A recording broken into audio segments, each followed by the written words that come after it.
फना होने की इजाजत ली नहीं जाती, ये वतन की मोहब्बत है जनाब, पूछ के की नहीं जाती। आज के इस खास दिन पर मैं उन बलिदानियों को, उन अमर शहीदों को, अपने उन पूर्वजों को नमन करता हूं जिनके साहस, पराक्रम, शौर्य, बलिदान और त्याग की बदौलत आज हम इस आजाद धरती पर खड़े हैं।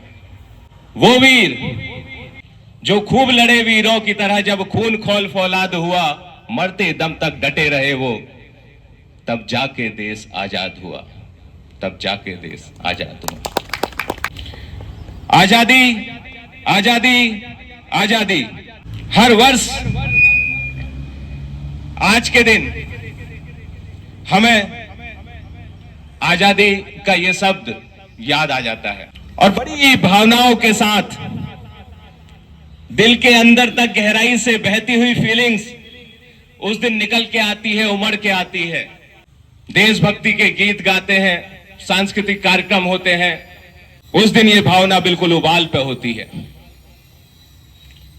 क्या ये आजादी का असल मायना हम लोग जानते भी हैं? क्या इस आजादी को हम अपने आचरण में, व्यवहार में इसका अनुकरण कर रहे हैं? आजादी, स्वतंत्रता शब्द कहता है कि बगैर किसी रोक टोक के, बगैर किसी बाहरी बंधन के, स्वयं के विचारों द्वारा या स्वयं के नियमों के अनुसार रहना। बेशक 15 अगस्त 1947 को हमने अपने देश को आजाद करा लिया अपने पूर्वजों के बलिदानों की बदौलत। साथ ही अपने स्वयं के विचारों और स्वयं के नियमों से चलने के लिए एक महान ग्रंथ संविधान के रूप में निर्मित भी कर लिया और बेशक हम उसे फॉलो करने की कोशिश कर रहे हैं। मैं प्रश्न छोड़ रहा हूं, क्या हम कर पा रहे हैं? पूर्वज अपनी पैतृक संपत्ति के रूप में हमें आजादी देकर चले गए, तो क्या उनकी पैतृक संपत्ति में आजादी का अधिकार ही हमारा अधिकार था? आजादी के भीतर जो चीजें आती हैं वो कहती हैं व्यक्तिगत स्वतंत्रता की बात, वो कहती है सामाजिक, आर्थिक और राजनीतिक स्वतंत्रता की बात, वो कहती है अवसर की समानता की बात, वो कहती है प्रत्येक व्यक्ति को सम्मान और व्यक्तिगत गरिमा से जीने का अधिकार। क्या ये उसे स्वयं मिल पाएगा? जब भी हम इन सभी चीजों की बात करते हैं तो ये किसी एक की जागीर नहीं है, ये मेरी या आपकी जागीर नहीं है, ये इस धरती पे रहने वाले हर इंसान की, हर मनुष्य का उसका अधिकार बनता है। लेकिन हम उसे लेने नहीं देते। हम हमेशा ये सोचते हैं कि यार हमें ही अधिकार है स्वतंत्रता से जीने का। क्या ये बगल में खड़े हुए व्यक्ति को नहीं है? क्या इन्हें नहीं है? क्या कहीं मैं अपने कर्मों से, अपने आचरण से इनकी स्वतंत्रता को बाधित नहीं कर रहा? थोड़ा सा मनन करेंगे, अपने रोजमर्रा की एक्टिविटीज पर जाएंगे हम और हम देखेंगे कि हम जो छोटी छोटी चीजें करते हैं, क्या उससे हम किसी अपने पड़ोसी की स्वतंत्रता को बाधित तो नहीं कर रहे? क्या हम उसको सामाजिक रूप से निर्योग्य तो नहीं बना रहे? क्या हम उसे आर्थिक रूप से निर्योग्य तो नहीं बना रहे? क्या हम उसे राजनीतिक रूप से निर्योग्य तो नहीं बना रहे? क्या हम उसे वो सम्मान दे रहे हैं जो उसे मिलना चाहिए? क्या हम उसकी व्यक्तिगत गरिमा तो बाधित नहीं कर रहे?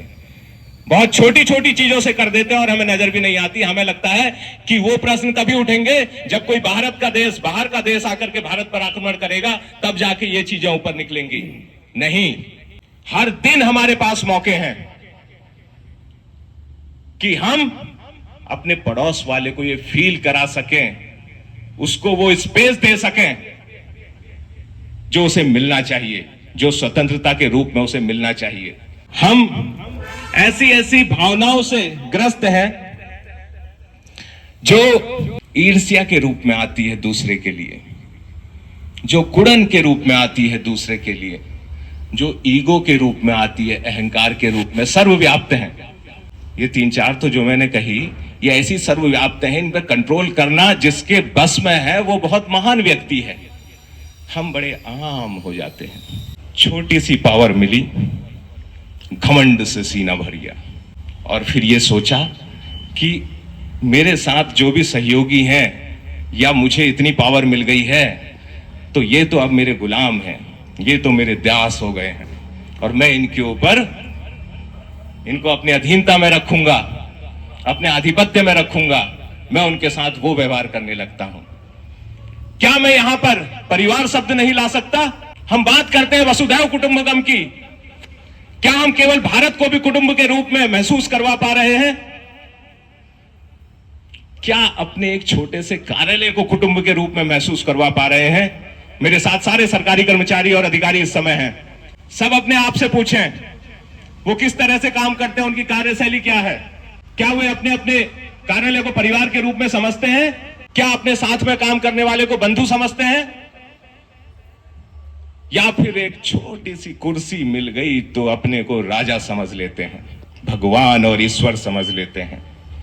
15 अगस्त को तो आजादी चाहिए थी भाई, लेकिन आज मैं अंग्रेज की तरह शासन करूंगा। इन पर जो मुझे नीचे मिल गए हैं, जिनको मैं अपना सबऑर्डिनेट कह रहा हूं, सहयोगी भी नहीं कह पा रहा हूं, जिन्हें मैं अपना भाई नहीं कह पा रहा हूं, वो घमंड मेरे अंदर भर गया है। ये मेरे साथ काम करते हैं, ये भी मनुष्य हैं, ये भी मनुष्य हैं, मैं भी मनुष्य हूं।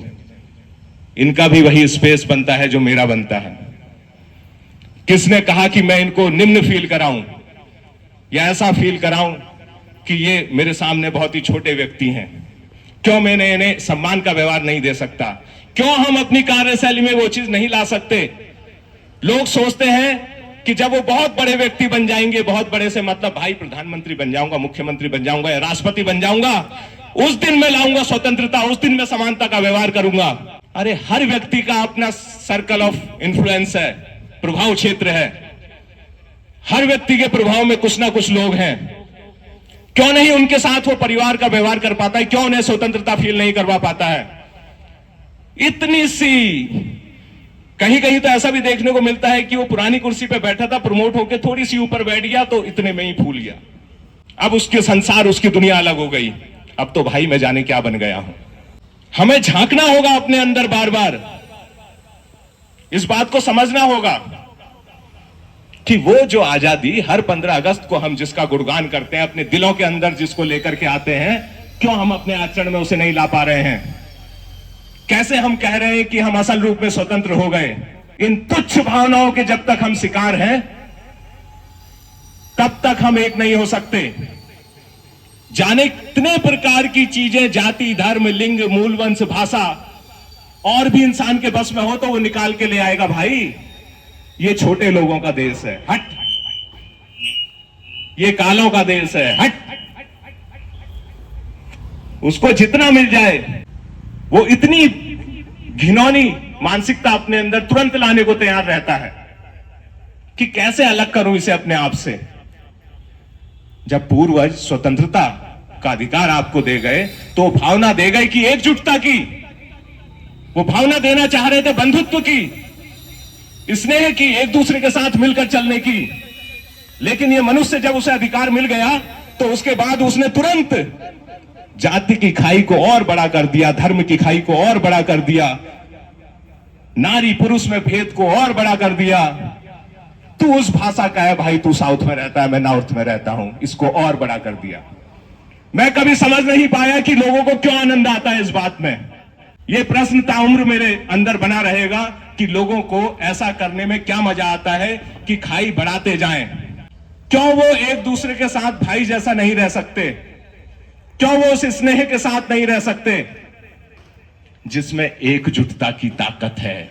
क्या उन खाइयों और पृथक्करण के साथ आप उस एकजुटता की ताकत ला सकते हैं? नहीं ला सकते। मैं आह्वान करता हूं जितने मुझे सुन रहे हैं इन लोगों को कि आप सभी एक एक कार्यालय के अंदर हैं और आप सभी का अपना प्रभाव क्षेत्र है। अगर इस स्वतंत्रता को सही मायने में आप सफल बनाना चाहते हैं तो आज ही से और अभी से अपने अंदर वो फीलिंग, एक मनुष्य की फीलिंग लेकर के, एक इंसान की फीलिंग लेकर के आइए और उसको प्रैक्टिकल कीजिए। एक परिवार की फीलिंग के साथ अपने छोटे से कार्यालय में, फिर जिस समाज में रहते हैं उसमें, फिर देश में, सबको अपना जैसा समझिए। तब जाकर के हम वो लाइन कह सकते हैं, सरफरोशी की तमन्ना अब हमारे दिल में है, देखना है चोर कितना बाजुए कातिल में है। जय हिंद, जय भारत, जय उत्तराखंड।